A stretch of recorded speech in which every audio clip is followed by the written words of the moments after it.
எல்லாருமே ஆயுத பூஜையை சூப்பராக கொண்டாடிருப்பீங்கன்னு நினைக்கிறேன். நாங்களும் பார்த்திங்கன்னா ஆயுத பூஜையை சிறப்பாக வந்து கொண்டாடினோம். அதுக்கு காலையிலேயே பார்த்திங்கன்னா பரபரன்னு வண்டி கழுவுற வேலை, கார் கழுவுற வேலை இது எல்லாமே நடந்துக்கிட்டு இருந்துச்சு. நான் ஒரு பக்கம் சமையல் வேலை பார்த்துக்கிட்டு அப்படியே பூஜைக்கு தேவையான எல்லாமே பண்ணிக்கிட்டு இருந்தேன். இதில் மாவிளை வந்து பறிச்சுட்டு வந்து மாவிளை தோரணமும் வந்து நான் ரெடி பண்ணிக்கிட்டு இருந்தேன். ஹஸ்பண்ட் வந்து மார்க்கெட் போய்ட்டு வர சொல்லி இந்த வாழைக்கட்டை தோரணம் இதெல்லாம் வாங்கிட்டு வர சொல்லியிருந்தேன். அவங்களும் வாங்கிட்டு வந்திருந்தாங்க.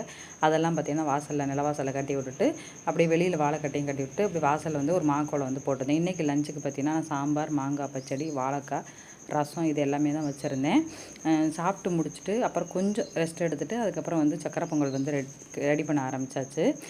இந்த சக்கரை பொங்கல் பார்த்திங்கன்னா விசேஷ நாட்களில் நான் இந்த மாதிரி பித்தளை உருளையில் தான் வந்து வைப்பேன் எப்போவுமே. அதுதான் வந்து நல்லாயிருக்கும் விசேஷத்தில் வச்சா. அதனால அதுதான் வந்து வச்சுருந்தேன். ஒரு பக்கம் சுண்டல் வந்து தாளித்து எடுத்து ரெடி பண்ணி வச்சுட்டேன்.